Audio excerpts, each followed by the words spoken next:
Good morning, everyone. I'd like to call to order the Breckenridge Self-Equity Advisory Commission for today, Monday, July 15th.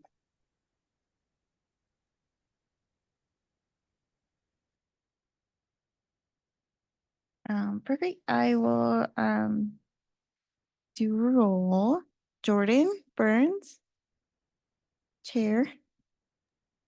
Present. Tosh Greer, Vice Chair. Present. Carol is out, but we have Jake Carlton here from Council. Yes, here. And Isaura Cirillo might be running late. Lori Morocco's absent. Jotuan Daniel. Here. Silvia Vicuna. And June Walters. Here. And we also have a new member, Ojala Varas. Morning. Good morning. Nice to meet everyone. Meeting you as well.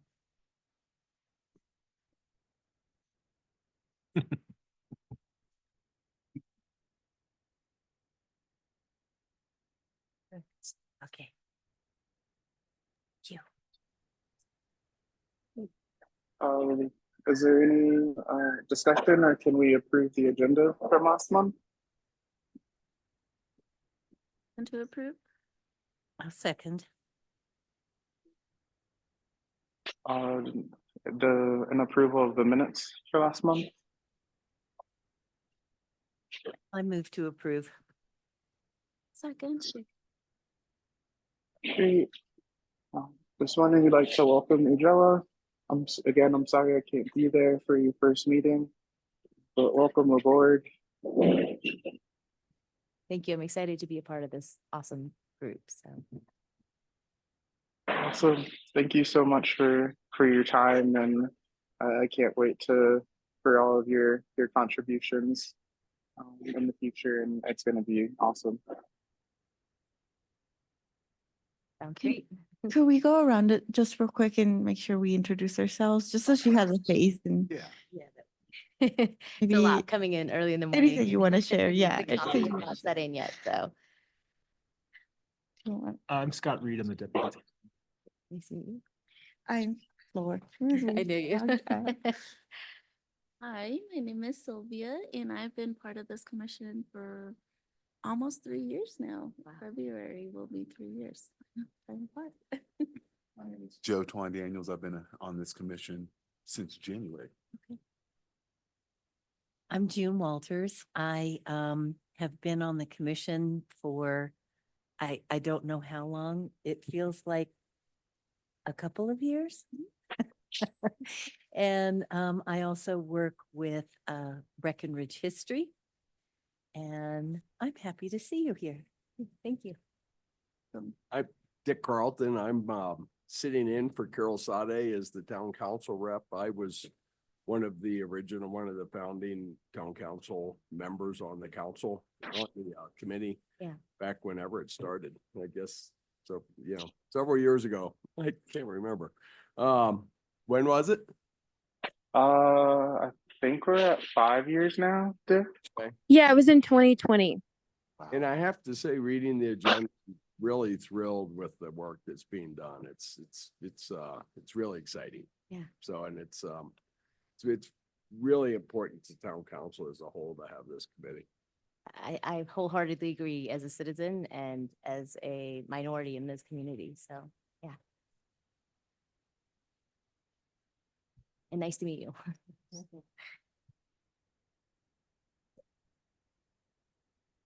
Perfect. Thank you. Jordan, if it's okay, we can move to staff summary. Great. So, so the town is working on their accessibility plan, and I wanted to share with you guys the new website that kind of gives us everything we need to know about accessibility, our ADA notice, any transition plans, or how we're planning to, we have a given amount of time that we have to make all these changes. And so currently they're working on what needs to be changed, how do we change it, and kind of just putting it all together. But we did have to have this up and running just to show our progress and how we're doing and what we're changing. But I want to bring to your attention modification requests and grievance procedures. So if there's something that you guys or anybody in town feels like they want to notify town related to ADA, these forms we can use. We're working on getting them in Spanish as well. So people can go ahead and fill them out. It talks a little bit about how to do that, the process. With this one. And most importantly, I think for the phase that we're on right now, is we have a survey that is asking for people's input. So how are things now, so that we can know how to make changes, that we don't miss any important information or something that people are finding very important, valuable, or that we're lacking completely. So we really want to know if you guys could spread the word, let your friends, family, coworkers, everybody know. I'm gonna go ahead and send this out to you guys in an email as well, just so you have that, and same with the other links. But please share, please take a look at this. Feel free to give feedback as well. I know our team, Danny, who's leading the team, is doing a lot of work on this. So we're happy to take in feedback and anything you guys suggest. I could just make a comment, from a town council perspective, this is a huge undertaking and something that's been long coming and very, very important to many of us on council. It's about accessibility for all. I just want to be careful not to get stuck on ADA because, it's important. I mean, that's what we have to work towards in being compliant with all of ADA. But reality in practice, it's about accessibility for all. Council really needs help in prioritizing it. It'll be a huge financial investment to get all of this work done. We're committed to doing, but it can't all be done in 1 year. So, this is a multi-year plan. And I think this committee could be really instrumental in helping us prioritize. Thank you. Great point. Any questions? Sorry.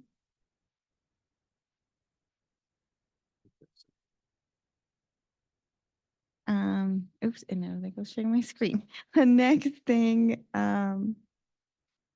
is equity lens training update. So we wanted to let you guys know that we're gonna start doing some quick, I would call them quick, not too much, but a quick equity lens training and discussion for the town leadership, town council, and the BOSAC commission as well. That kind of goes over our equity lens, which we'll hopefully finalize here today, how to use it, and just give them quick scenarios that might help them process through the equity lens, just so that when they get to use it, they can actually know or feel confident in doing so. And if any questions come up or any feedback come up, we can, that document is living document. So we definitely want to get feedback and see if there's anything we need to clarify or anything like that. So just wanted to let you guys know that that will be happening, and I'll give you guys an update on how it goes and if anything comes out of it that we need to change. So are you going to be presenting the lens then to? I will be presenting it. We'll go over definitions real quick, just to start on the same page, talk about the important questions that we need to consider, and then give them like a really simple scenario, and then give them a more real life scenario. That way it's quick, but it also kind of helps them process through it. Could any of us sit in on that presentation? Yeah, so it'll be today at 3 will be one, and then today at 5:30 for BOSAC will be another one. And ultimately on the 23rd, we will do town council. So these ones are kind of like practice, hopefully, so that we can do town council on the 23rd. And where is the one today at? BOSAC will be here, and our leadership So TV down the hall. down the hall at 2, actually. but BOSAC better. Both If sides. you guys could come to BOSAC at 5:30 here. Thank you. On the 23rd, the town council, it'll be same thing. It'll be here next Tuesday, say approximately 4:30, somewhere in there. Mhm. Okay. Thank you. So could I just ask, what is the lens? I'm coming into this brand new, just Yeah. getting a little bit of background of what you're talking about. Yes, let me. This is it. So it basically is a document, and maybe one of you guys want to explain it since you've been here a little longer.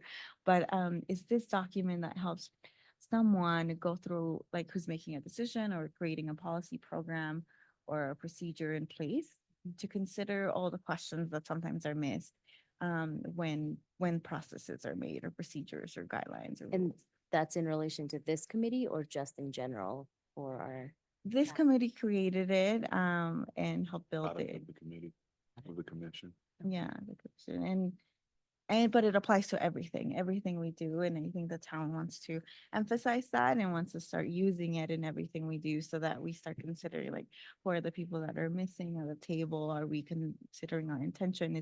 How is it being impacted? And then, lifting, who is it benefiting? And are we ultimately working on trust and building trust within the community? So it's a document that kind of helps someone through the process, seeing it from an equitable lens and thinking about all the other things that maybe they miss. thank you. Yeah. Which moves Well us. said, Floor. Thank you. Which moves us on to, there was a change since our last meeting. We had a conversation or a discussion was made at Community That Cares, which is a group of the community members, organizations that get together and work on different things. And one of the things is equity. And we talked about the word equity in Spanish and how it can be very difficult sometimes to have people understand, or not everybody kind of knows what equity means. But I think we came up with the fact that everyone has a really hard time with equity regardless of the language. So we wanted to add definitions in a quick, simple, just to kind of got everyone on the same page as they're going through the document, and they can, as they're reading it, they can start understanding what these big words mean. And also, we want to make sure they feel included, because the last thing we would want ever is for someone to be reading our documents and not feel like the language is inclusive and like they don't understand or they're not good enough to understand. We would never want that. So we want to give them that definition before, in case they don't know what it means or they want to know a little bit more, what are we talking about? This will kind of clarify that, and feel free to, the people who were working on it with us, feel free to share anything. We discussed about maybe using different words instead of equity and inclusivity.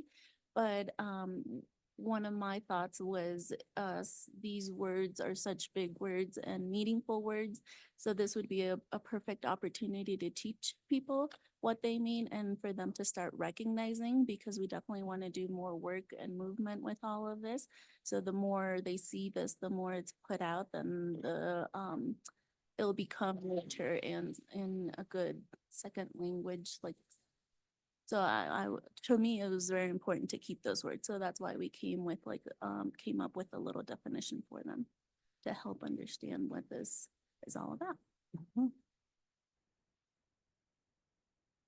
I like leading with those definitions too. It feels like sometimes when we have these sorts of conversations, if we haven't clearly defined what we are talking about, right? Like my definition of equity might be different, but I love the fact that when you look at it, my bad too for having to leave that meeting early when we went over this one, but when you look at it, it clearly defines, okay, this is how we are looking at equity. This is how we are looking at, inclusivity. And this is how it applies to this lens. Just like how the modifications of this document have just gotten it really clean. And if you guys want to see it, like, a little bit on the whole, that's what it looks like. And again, we have it in English and Spanish. hopefully at some point we can get it in more languages, but we'll start with that for now. Mhm. But yeah. I think, Floor, you did a great job taking our comments from the committee meeting and fitting it all in together, maintaining the flow of it, because I think that's really important when people are trying to learn. There has to be a flow to how they're seeing it. And I think this document does it well. Thank you. I will give credit to Brooke. She was the one that did, I kind of played with it, but mine did not look as great. So Brooke takes all the credit for Thank making you. it pretty.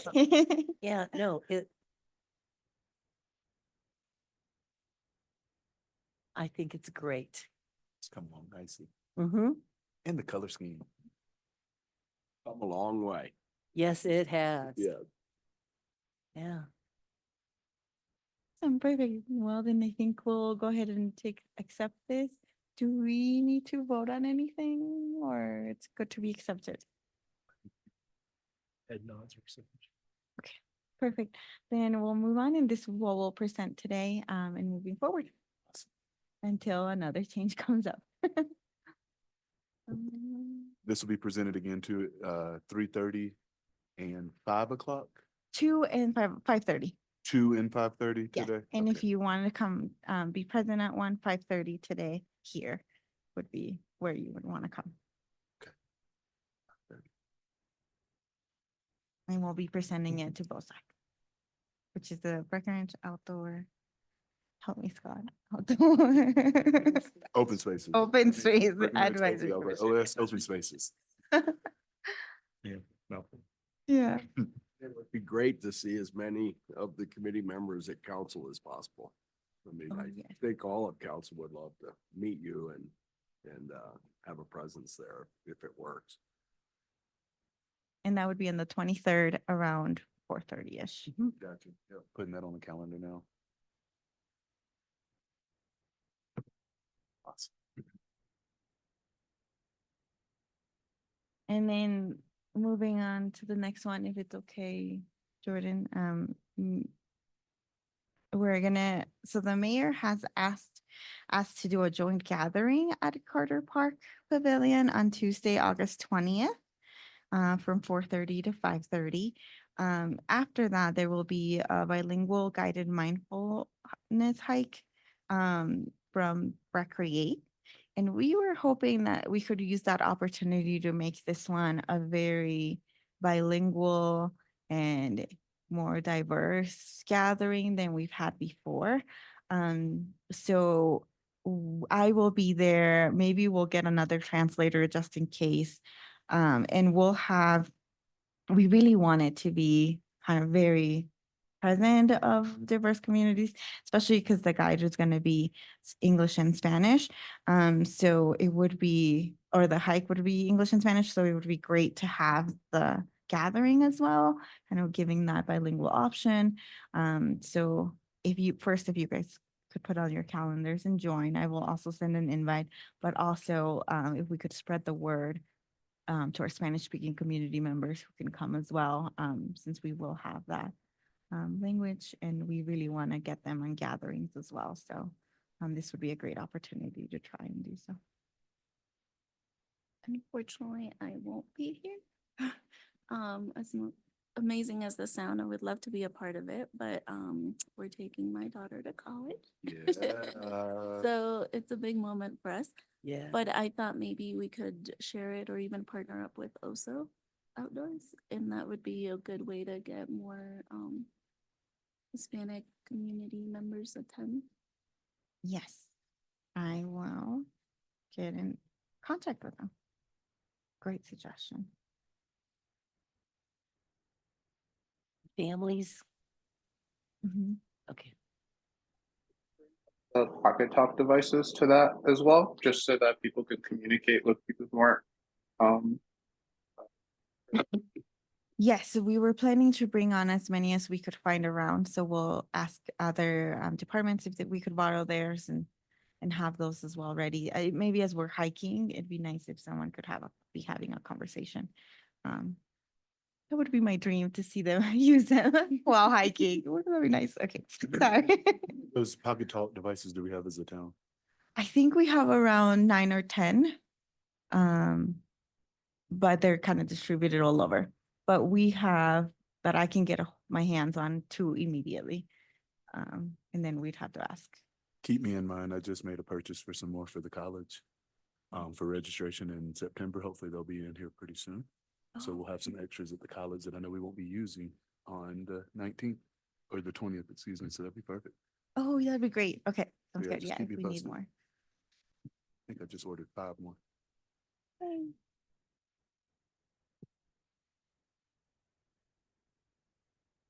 And that is all I had. Good.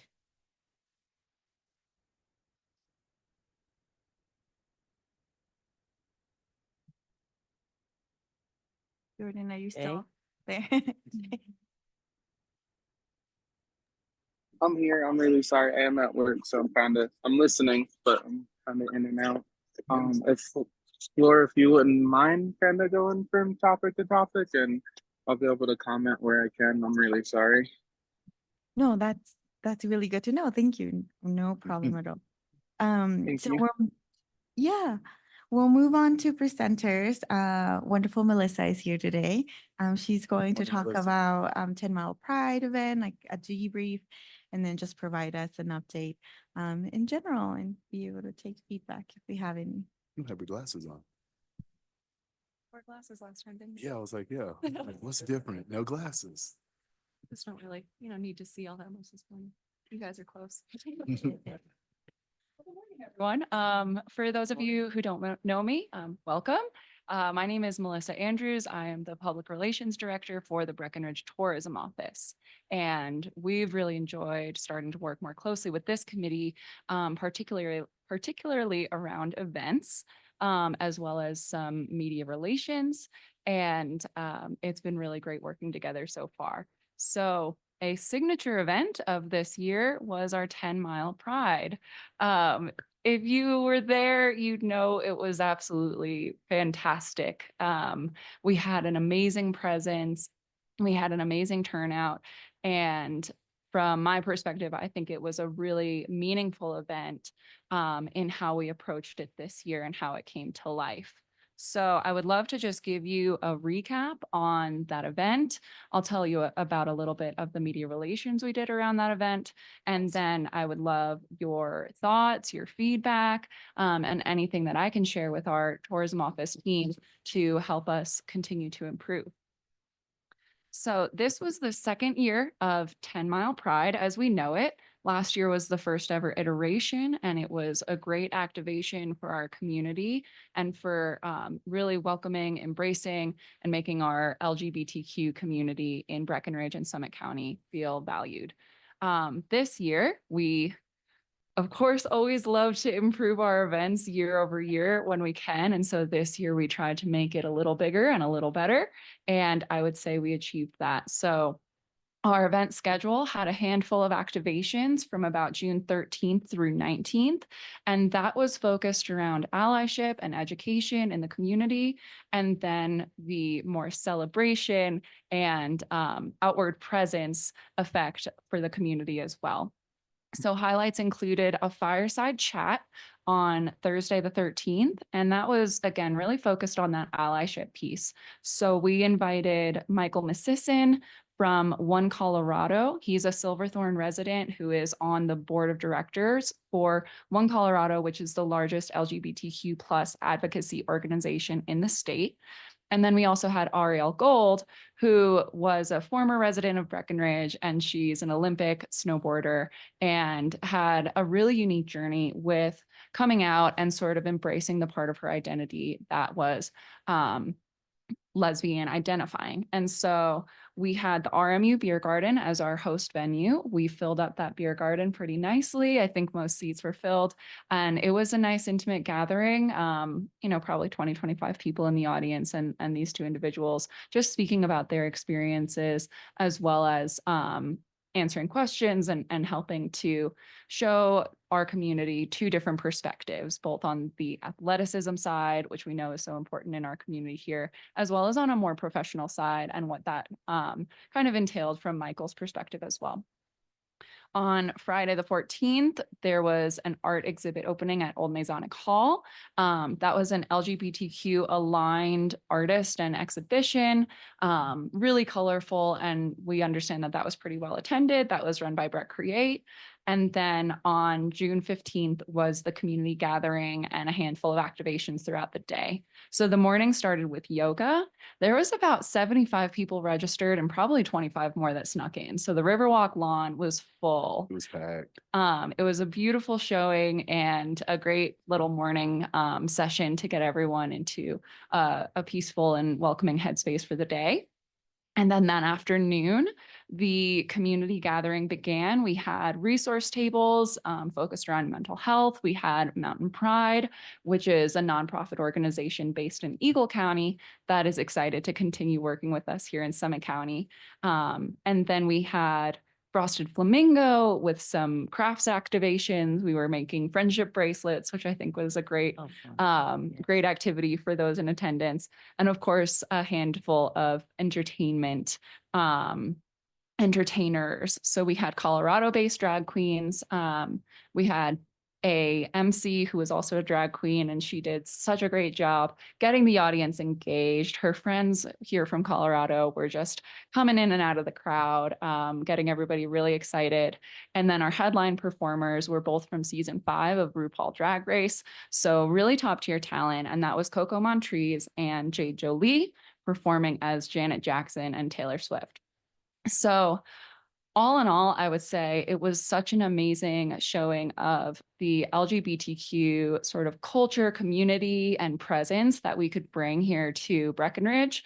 The Riverwalk lawn had huge blow up rainbow arches and a big pride sign. The stage was an incredible looking piece with big Breckenridge Pride signage right against the mountains. And so from that branding perspective, it just looked so iconic. And the crowd so enjoyed it. We had a little bit of rain, but that didn't keep anyone away. We just took cover for 10 minutes and we were back out. And it was just a ton of fun to be there. So I would say that the words that I heard floating around were wholesome, really incredible talent, and really impressive display in terms of how much time and engagement we had from that talent. So it was great feedback from the participants of the event in that sense too. And it was a really strong presence being right in the Riverwalk Center lawn, because if you were walking through town, you couldn't miss us. It was a great space to be that you could opt in really easily, and you could see that Breckenridge was doing this visibly. Whew, yeah, big event, really fun. And then finally, later in the week on June 19th, we did do a town and community oriented activation, and that was a training with Mountain Pride. So we had that right here in Town Hall. We had a nice handful of professionals from town arrive to really just have open conversation with Mountain Pride and learn about DEIA. So how to bring that diversity, inclusion, and equity lens into your workplace or into your community environment, and have those really candid conversations that some people need to be able to have to learn how important the use of language is and how to take actions that maybe feel a little bit uncomfortable if you're new to them, but how important those actions can be in your workplace, like using your pronouns when you introduce yourself. And even things like, how can you casually, comfortably not make it awkward if you're going to introduce yourself with and seek pronouns from another person, which I should say, my pronouns are she, her. So finally, we did hold a media familiarization trip, so we call that a FAM, during the event, and that had 4 members of the media from outlets such as The Advocate, An Out Traveler, from Passport Magazine, He Said Dallas, as well as Chicago-based outlets like Go Pride. And these 4 writers, plus a local writer named Shauna Farnell, who, if you know her, she's fantastic. They came along for all of the activations as well as enjoyed some time in Breckenridge from that tourism lens. They really were such a great group to hang out with. It was kind of like having a focus group with me for the week because they have been to so many Pride events. I mean, Chicago Pride and San Antonio, big and small. And so they gave me really great feedback about our event as a whole, as well as have produced some great coverage so far. So we've seen coverage in Edge Media Network, which did a recap right off the bat coming off of this event. So I think that was great to see the immediate presence of our event in the media. We have Out Traveler, which published a piece on Breckenridge called Breckenridge, Colorado's 10-Mile Pride is an unexpected haven of queer joy. I love that. Go Pride has published about us, as well as CBS Colorado did a really great recap of our event and what it means to be a member of the LGBTQ community in Breckenridge. So Michael Massisson spoke on that interview. Mitch Ringquist spoke on that interview, and then I spoke on behalf of the event. And it was really great to see that presence for our statewide media as well. So we're still expecting some more coverage, especially in those Dallas markets, which I think would be great to see, as well as in Passport Magazine. And then looking ahead, we are beginning to develop a 5-year plan for this event. So as we've discussed with this commission before, as well as with the town council, we do see the opportunity, and we have embraced that opportunity to consider the role of this event for destination branding and helping to build out Breckenridge's reputation in a credible way, both around this event as well as welcoming the LGBTQ community year-round. So it's really important to us as we look at this 5-year plan to not grow too fast. We're not going to turn this into, a town-wide 5,000 attendee crazy thing next year by any means. But slowly but surely over the next 5 years, we would love to just build this out, increasing the caliber of our presence, of our performers, but making sure we do so in a way that maintains credibility and definitely makes sure that it feels like our community comes first. That's most important to us because that's what this event has started as. And ultimately, without the presence and the embrace of our community, what are we doing here? So we'll be evolving it over time. I think we can really lean into these kind of niche brands that we're discovering, like this wholesome, family-friendly feels so true to Breckenridge, as well as maybe looking at our presence being a mountain town and how can that be part of the activations as well. Seeing the success of yoga, for example. We know that people love to get out and move if they can. So not drastic changes right away, but over the next 5 years, we're just excited to continue to evolve this. We are working with the ski resort to try to get the name Breck Pride, just so that way, if and when it feels like the right time, we can make it more just about the location as part of the name. I think people are calling it that, whether we tell them it's 10-Mile Pride or not. So we'll work with the ski resort to get that name back from them. And yeah, I'm really excited about this event. It was just so much fun. I hope you'll all be there in the future. And to those of you who did attend, thank you so much because it really means a lot. And I'm sure you enjoyed yourself. It was a great time. So I'd love questions. I'd love feedback. I really would love to hear what you all think of this event and just anything that you have heard from our community, from and feedback you have. Thanks for the updates, Melissa. Yeah. Super fun. I was able to join a few commissioners to help with the setup of that event. So it was awesome to see how it began with the really mindful moment with the yoga and how it just evolved. I think the location was fantastic. Taj and I were noticing how if you didn't know what was going on, just being at the Riverwalk, coming and going through town, you could poke your head in, engage in some of the activities, go on about the rest of your day. Or, hey, this is really cool. Let's just stick around and stay. I thought that was awesome. It was super fun to see how the little ones were engaged. It was just so many tactile activities for the littles, making jewelry, making their own shirts, face painting and all those kind of things. I thought that was really cool. From a visitor standpoint, that was awesome too, to just see them be able to bring their children and their children have a good part of, or engage in that, energy.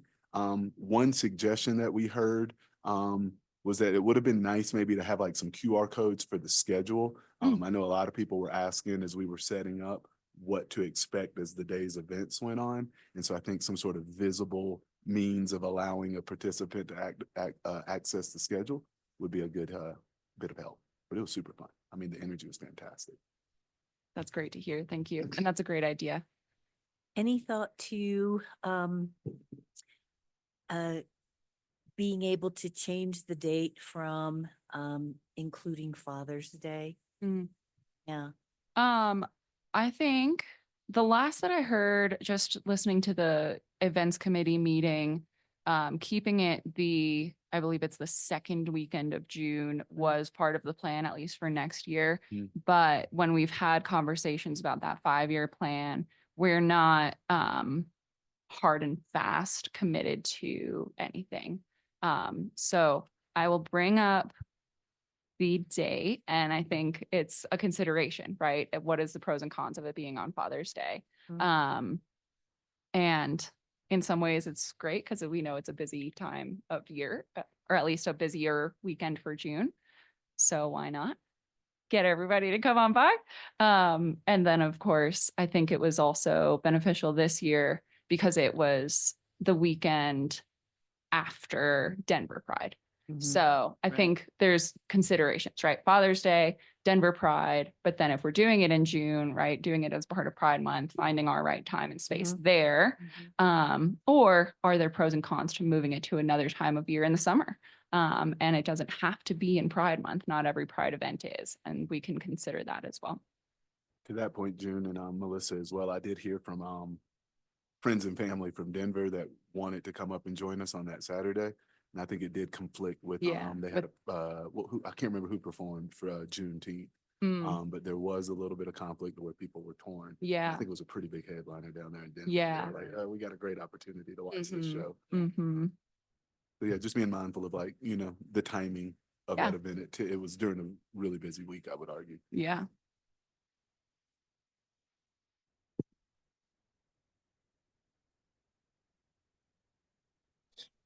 Hi Melissa. Hello everybody.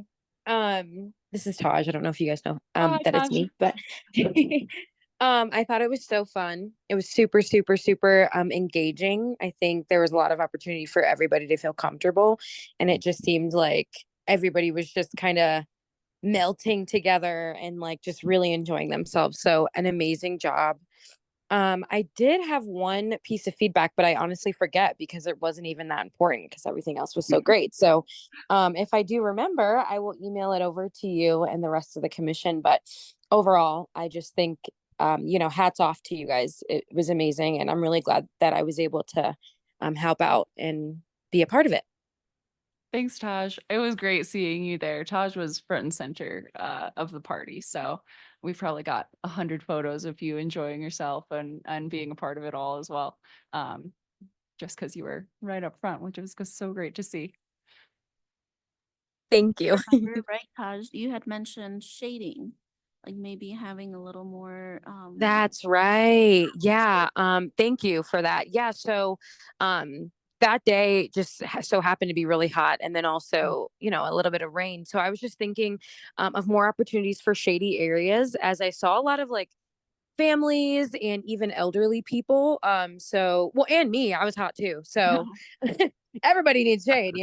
So, so just more opportunities, whether it's like, I don't know, picnic table umbrellas, whether it's just like umbrellas that are like staked into the grass under the blanket or above the blankets, just I guess more opportunity for shade, just so that if people are wanting to stick around for a while, they don't feel like it's like, man, it's really hot out here, I might find somewhere else more shady. Okay. I have one more question. How did the reading of the land acknowledgement go as first night. Yeah. That's- Yeah, that's- at the RMU Beer Garden, I think we did it at both, RMU Yep. Fireside Chat as well as at the event itself, and it went great. And we actually did receive feedback that they, really appreciated that we do that. Yeah. And we use the one directly from the equity blueprint. So that's directly what we're reading from. Mhm. Yeah. I just got goosebumps on high five you on that. And it was also really great having the, town proclamation, for our LGBTQ community Right, as well. yeah. So having the Good. two things is Sweet. such a important part of this event. Yeah. Good. Mm-hmm.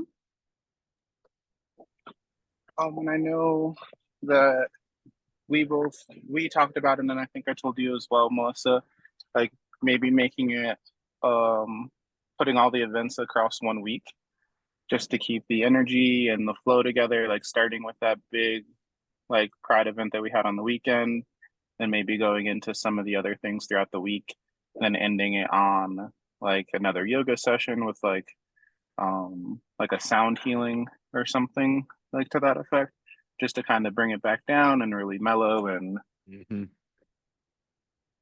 Forest bathing before they go back to the city. Yeah. Yeah. Thanks for bringing that back up, Jordan. I was like, who did I have that conversation with? It was Yeah. you. So, starting with the community gathering and then activating following that, as opposed to what we did this year, which was sort of activating around education allyship leading up to the community gathering, right? I guess is my question for you. Are you suggesting we reverse it? so that at the community gathering, the announcements could be more about the upcoming events. So that if Okay. people are here for the week, then they're like, okay, cool, we had so much fun at this. Let's pop in on this event. Let's go see this event. You know, like have like maybe the trivia follow it and the um Art show. all Mm. of that. Yeah, and like the art show opening, just to like keep all of those people engaged in the community and it not just be like this one event and like have them looking for more. Just be Mhm. like, hey, like this is what we have. Because I think the only thing we had left after the community gathering this time was the allyship workshop. Mhm. Yeah, So I will absolutely bring that up and kind of, again, we can just weigh the different ways that you're describing here, especially with being able to use that time at the community gathering to announce upcoming activations. I will say our approach this year is, the four things that I listed were sort of the official event schedule, but we really did try probably for the couple months in advance of the event to let the community know that they can and should activate on their own Mhm. for Pride Month. And I think it was funny this year because RMU pulled off trivia. They did a great job with that. Everyone had a really fun time there. But a lot of businesses were coming to us like 2 days before the event. They're like, what can we do at Pride? And we're like, well, you can do anything you want, but you got to do it. And so we want that business community to be involved. And the same way with any BTO event, it's always really nice if you use that as your anchor. As a business, you can anchor around that and activate. And for Pride Month, we would love to see businesses activating. If nothing else, I do know how meaningful the Pride flags and the windows are to any LGBTQ member who is in town.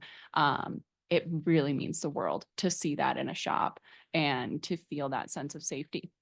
And so very similarly, I think we will just keep it open. And as we build momentum now, keep it open next year for businesses to do Pride activations all month long. And so again, we want to be able to help communicate, like you're saying, what is the event schedule, what's going on, and help make sure people know what they can be doing throughout the week and throughout the month.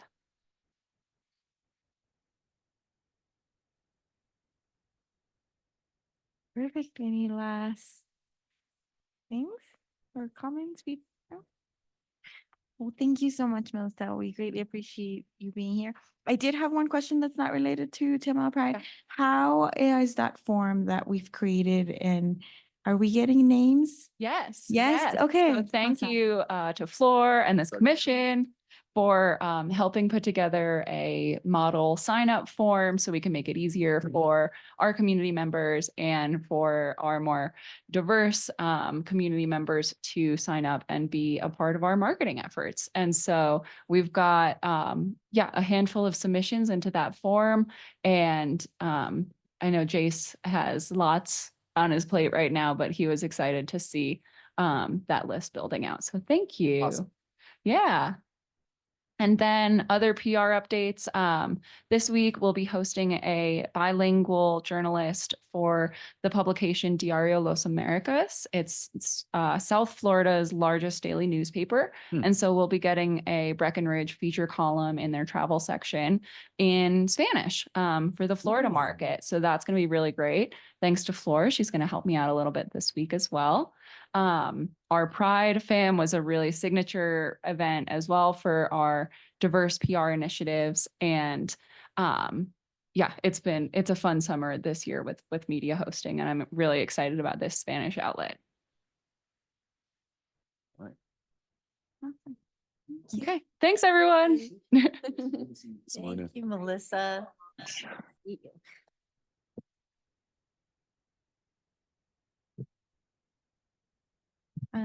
Perfect. I think we can move on to equity lens update. We kind of talked about that a little bit already. Any other thing on that we did want to include is to consider that when we're sharing and when we're talking and when we're doing a lot of our activities in education, consider the importance of equitable and inclusive language, whether it's written or verbal. How are we communicating and being, how do I phrase this, being knowledgeable or acknowledging that there's different education levels and the words can mean many things and different concepts, right? Like even equity could mean financial equity, or it could mean equity related to social equity. So keeping that in mind and making sure, again, that we don't ever make anyone, and I know we wouldn't intentionally, but just keeping in mind that we don't ever make someone feel like they need to know something, or, being open to explaining, being open to discussion and sharing information in a way that everyone feels included would be the only thing I think we could add to that. Anything else, guys, that you want to add that we were there?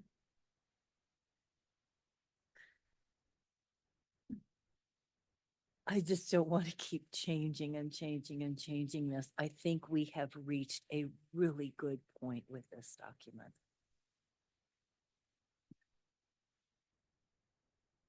And since we're presenting it. Yeah. Immediately. And presented. Let's Presented. Let's do it. Yeah. Awesome. Stamp of approval. Then we can move on. Land acknowledgement discussion. We had a great meeting, I think, with Larissa O'Neill, the executive director of Breck History, and June, our wonderful June, June Walters. So we discussed, I don't know, June, do you want to share an update of how we're thinking of moving forward, or? I'll let you. So Larissa kind of explained how when she was talking to Ernest House, who we've talked about in this committee before, he's I forget his title, but he works with the tribal community and represents a lot of what they do.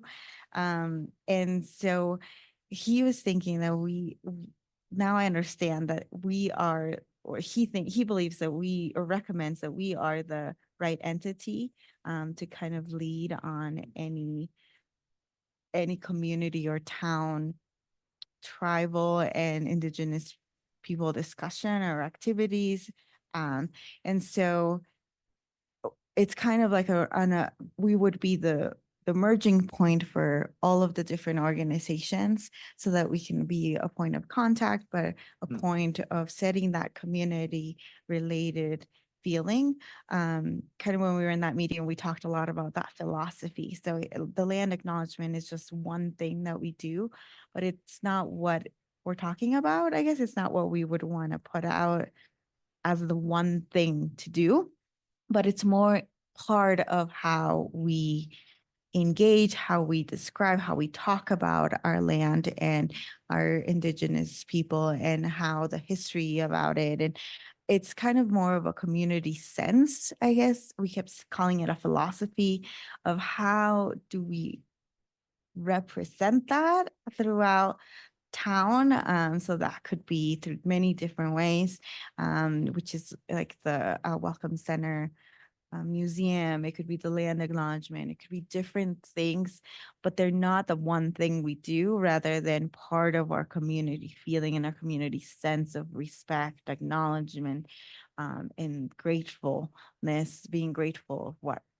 what we've gotten from our indigenous groups and tribals. So more of that sense is what I think they're asking us to not do, but hold and educate and represent. Um, so yeah.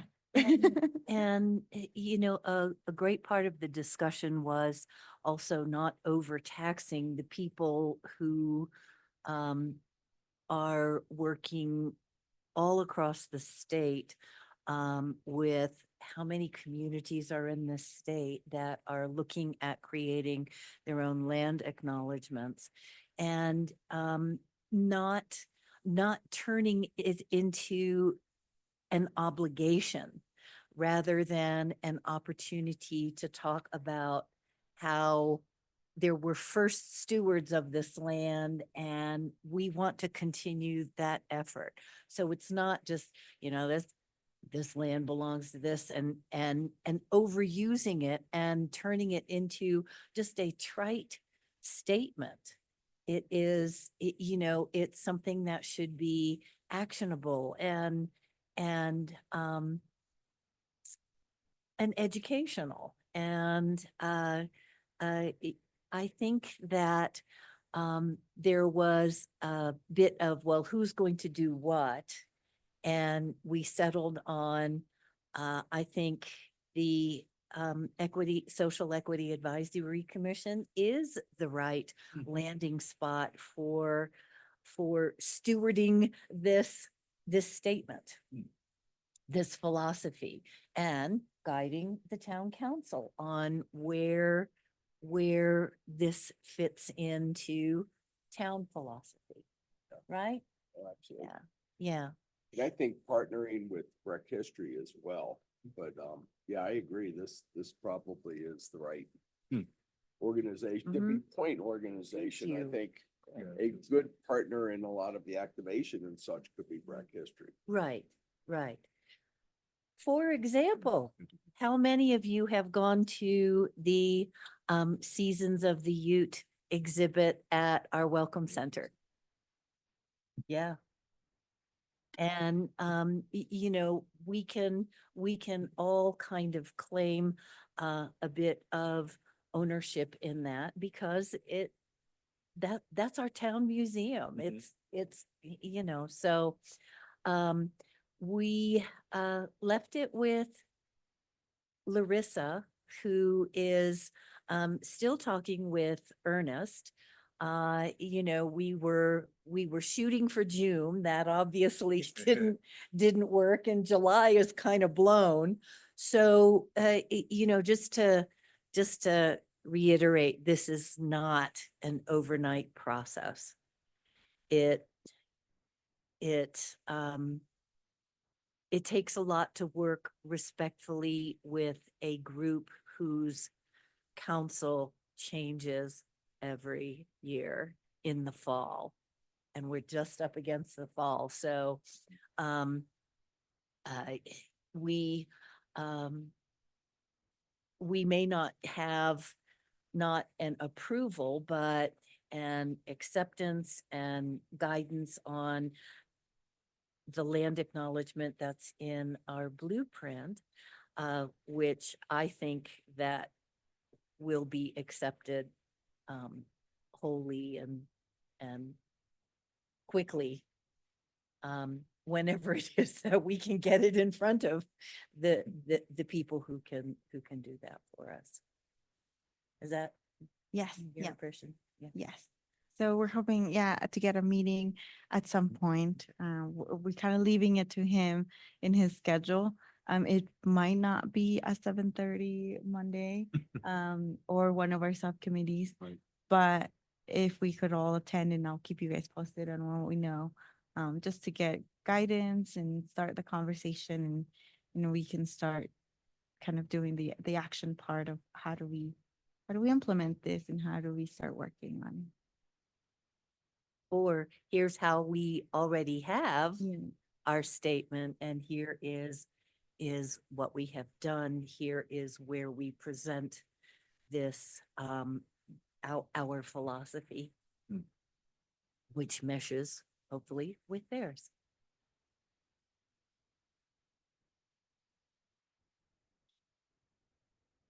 Thank you, Flor.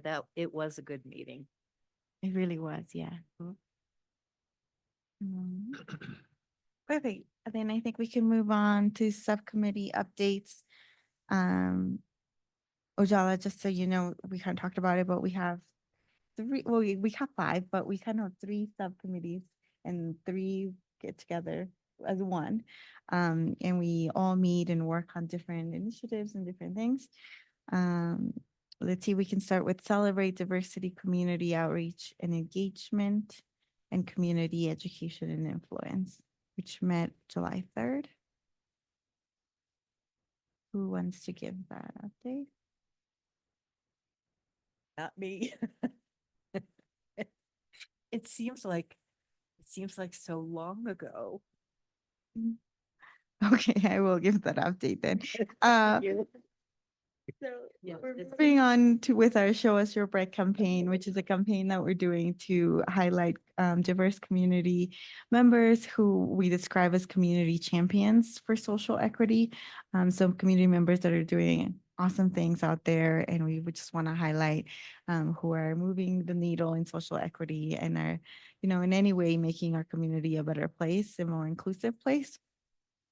And so if you get a chance or you know of anyone, we would love to get submissions. It's basically how do we contact you and when are you available, so that we can then start maybe working on a Summit Daily article or social media highlights of this person.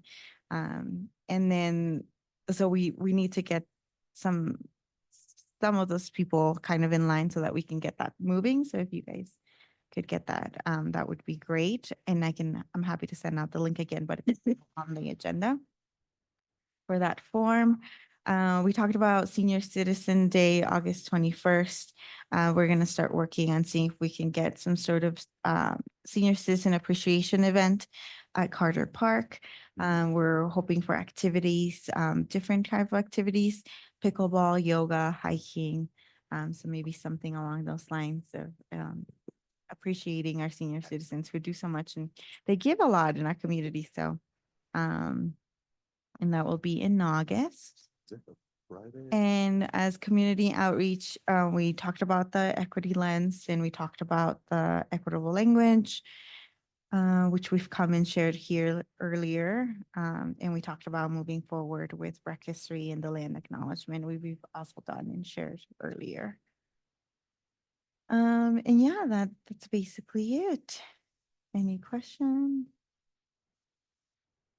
I like how quickly we act. I like that we combined those two. Yeah.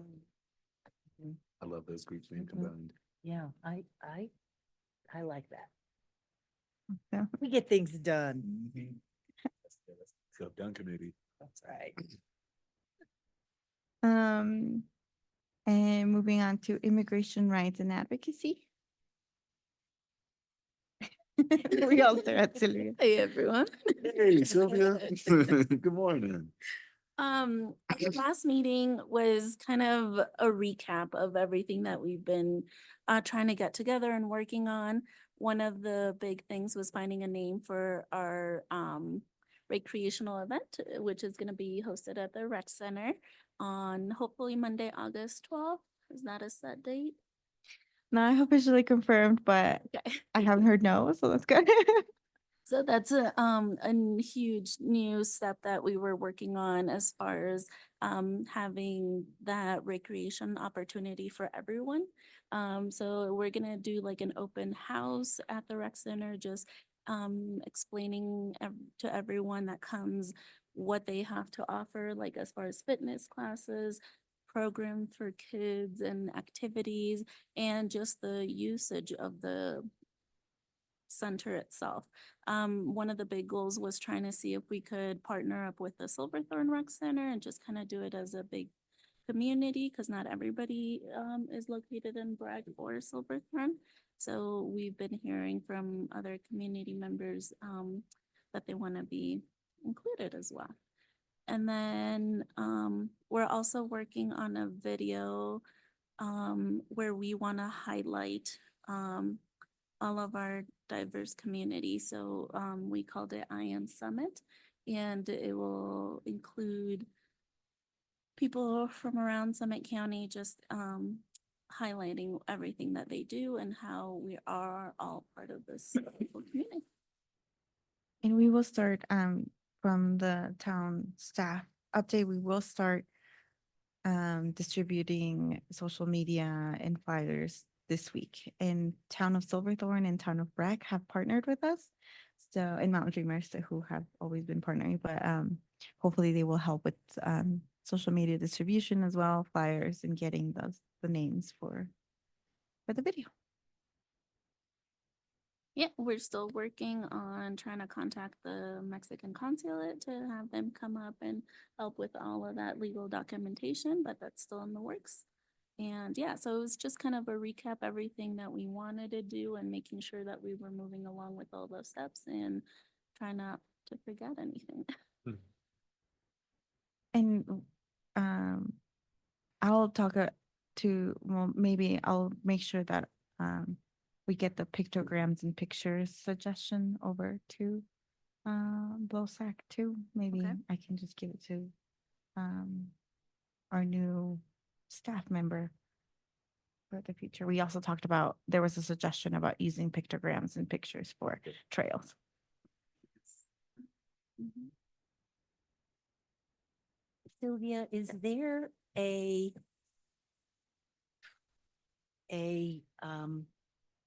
top or a most used immigration attorney in our community? Is There's very few. I think there's 2 in the county that I am aware of. oh, Karen, I don't know her last name off the top of my head.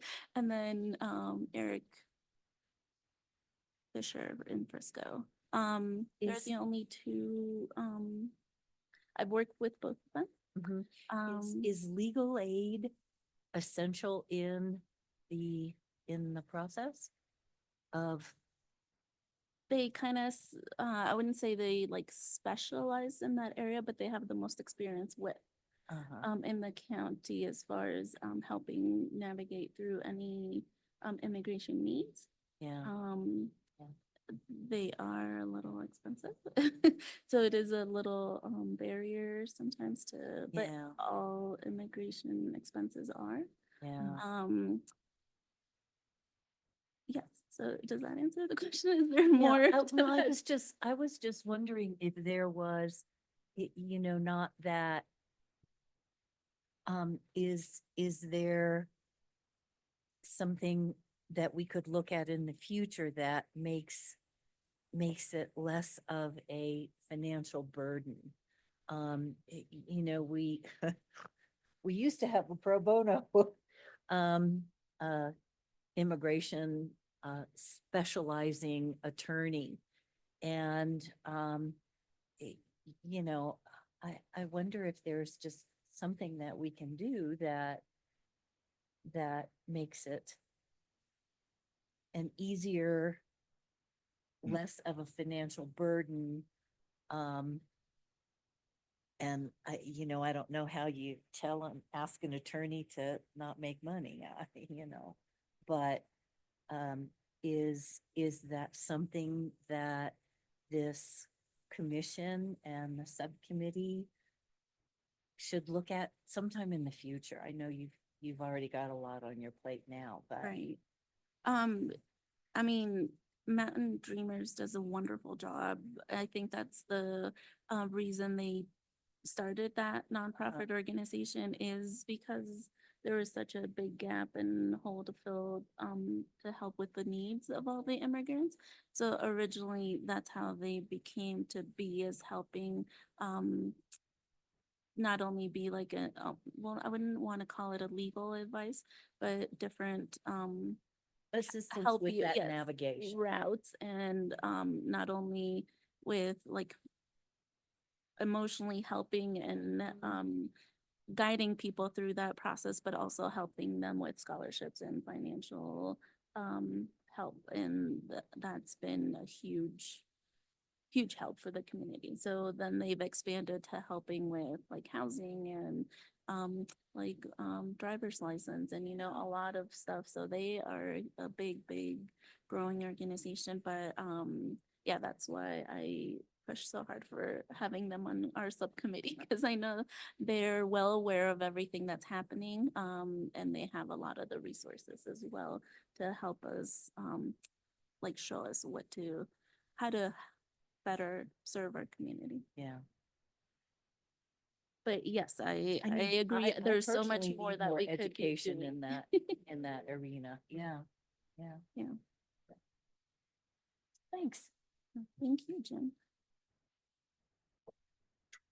Perfect. Civic engagement. Jotwan? Yeah, I guess I'll take this one. I was able to make that meeting that morning. I know we had discussed, there was a little bit of a, not necessarily a conflict, but the timing, I guess that would be the conflict of the release of our mini grant versus what would be released through the mayor's office grant. And in an effort to try to avoid that sort of confusion, people applying for their own grant or creating a competition for grants, we decided to push back our grant rollout date to sometime in September. Like I said, try not to create that confusion, that competition, or that conflict.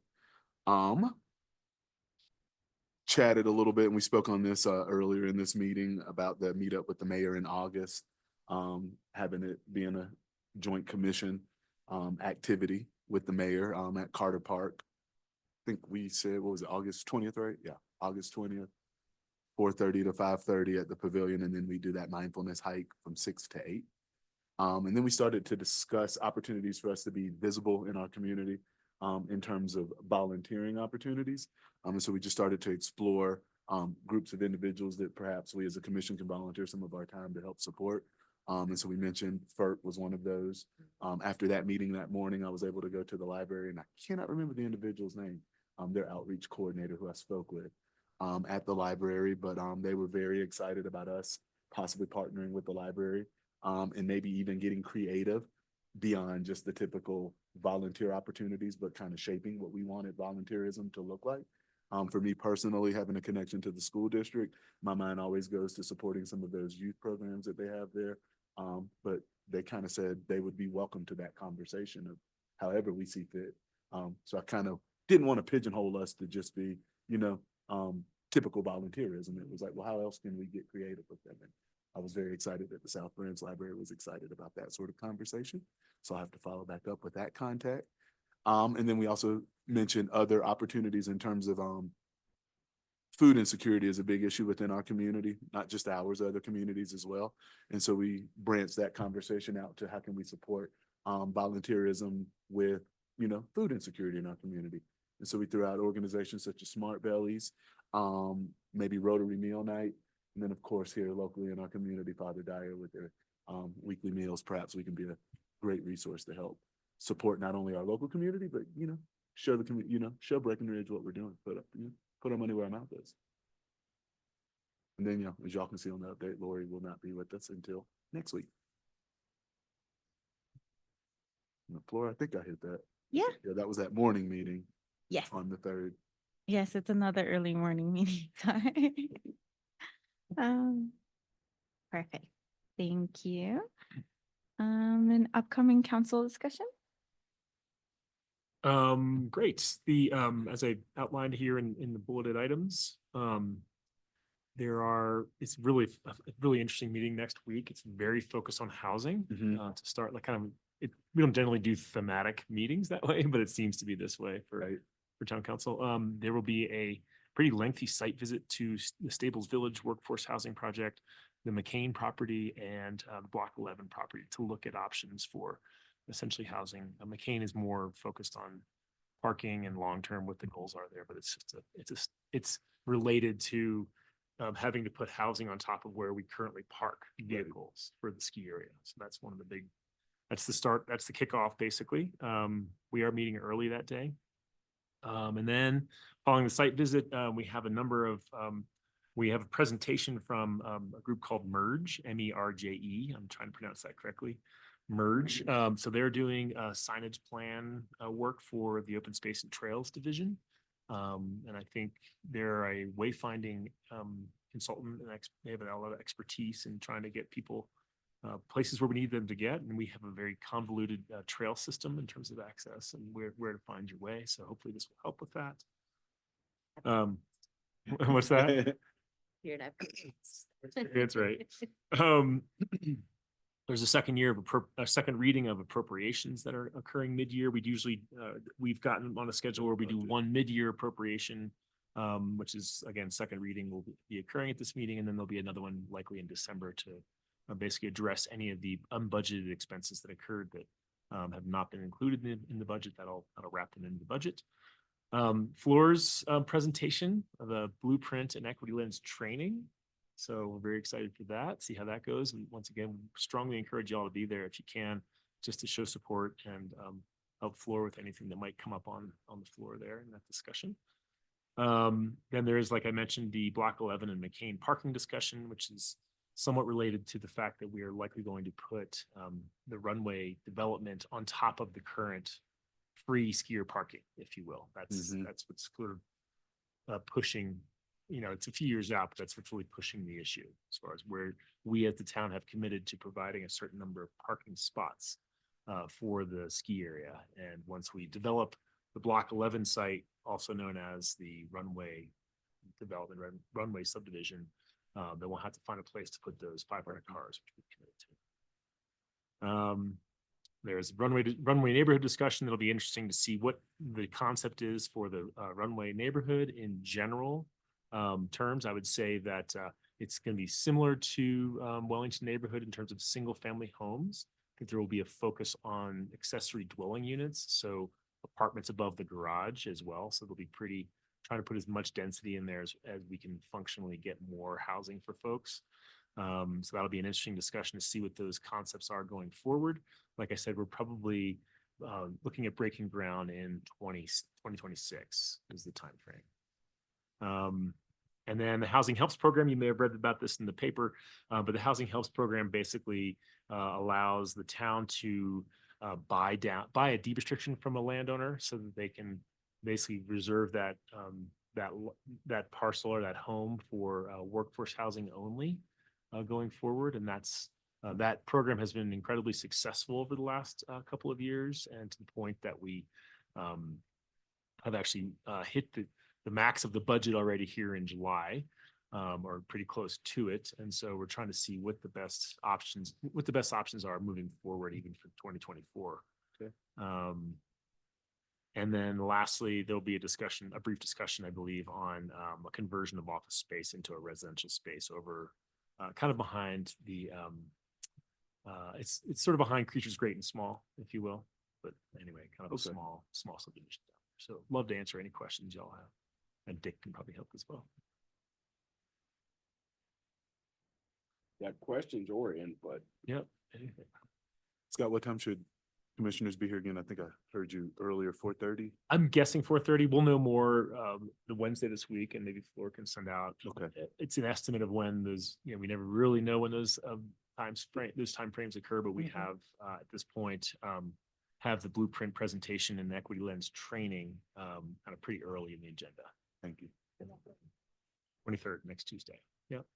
Dick, can I ask you a question? Please. and I know, Scott, you had thrown this out to the full commission a while back. I can't quite recall. How can we support town discussions through the lens of, the work of this commission as it relates to housing? Like, how can we help shape, or not necessarily shape, but, help support the discussions already being had with housing in the town?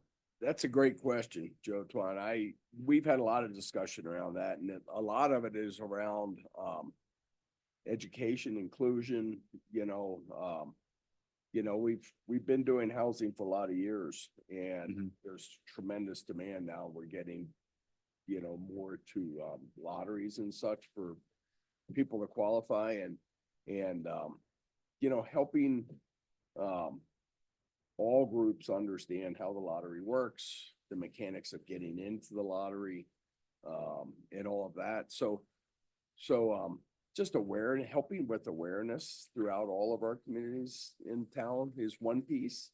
What kind of housing, we have a housing working committee. Mhm. I would love to see someone, possibly from this committee, join us in that committee and really have a voice at that table. So, it kind of goes back to, we were talking about volunteerism previously, and there's a lot of opportunities around volunteerism in the housing. As the planning is happening, the earlier we can get into the planning process, I think the more it'll help the town, build appropriate housing. So, I'm jumping around a little, but,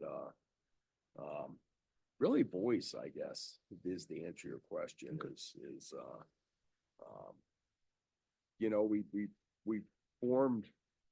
We formed this advisory committee because we realize that many of us sitting on council don't realize what we don't know. So we're really relying on this committee to help us understand what we don't know, and then help us understand tackling it. For sure. So and housing, same thing. I mean, housing has evolved over the years in how we're investing in it, how we're doing deed restrictions, how we're advertising it to our the availability of it, and how those opportunities work to our community. So just voice in helping us do a better job. I think we've improved, but we're not there. Sure. And how can we do a better job of including all of those processes? And they all have deadlines, and very intimidating for someone who's never done it to fill out all that paperwork, and there's loans involved, and so education as well. Okay. In helping people. So I don't know if that helped or not. No, but it does, because, I remember when it got posed initially, Scott, like my brain was all over the place, you know what I mean? So it's just nice to hear from a council person, these are the areas that we could use some support. And I think you are right too. Maybe, just education. These are the types of housing. This is the process. These are the places, the points of contact to go to get the process started. Yes. If there's someone in the community that's working on diversity and inclusion, that has done some work around housing and has some experience in the housing, that person, having someone with that kind of background join us in the housing committee, because then we're all talking the same language kind of, around housing anyway, and they can bring another voice to that group. That would be invaluable, I think. Help streamline the. Yeah, I mean, like I say, this world of, we can go in, but no, let's be specific with how we can support council. and the with these sooner in the discussions. process we start, the better. Right. Awesome. Thank you, Dick. And if I could just mention one more thing, and I don't want to get off topic here, but tomorrow is the boards and commissions training we discussed last meeting. It's 3:30 right here in this room. Again, Tuesday, July 16th. It goes 3:30 to 5. We will record it so you can watch it at your leisure later. But certainly sometimes learning is much more effective when you're in person. And our town attorney, Kirsten Crawford, will provide kind of overview of what the roles are of all the commissions within the town, and kind of what the expectations are, and answer any of the questions you may have. So we we definitely ask the chairs to be, or to attend, or at least to watch as much as they can, but anyone is encouraged to attend, because it's really good learning in terms of what do I do here? What's my role? And what are the boundaries? What are the forums in which I can speak and that kind of stuff? So And that's here. that's right here. Yep. Yep. Tomorrow at 3:30. I might be a little late. I got roped into I think something's happened along the lines of sustainability at the Maggie tomorrow Yeah, afternoon. the Yeah, ski so- areas. Yeah, the ski area. So I'm going to start there and then shoot over here as soon as I can for that. Great. We welcome anyone at any time. And again, you can go back to watch it. Yeah.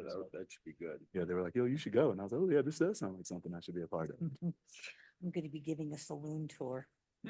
Ooh, I'm like, can I trade? I'm teasing. No, I'm. I will be in attendance. Yes. Yay, Mhm. Todd. Thank you.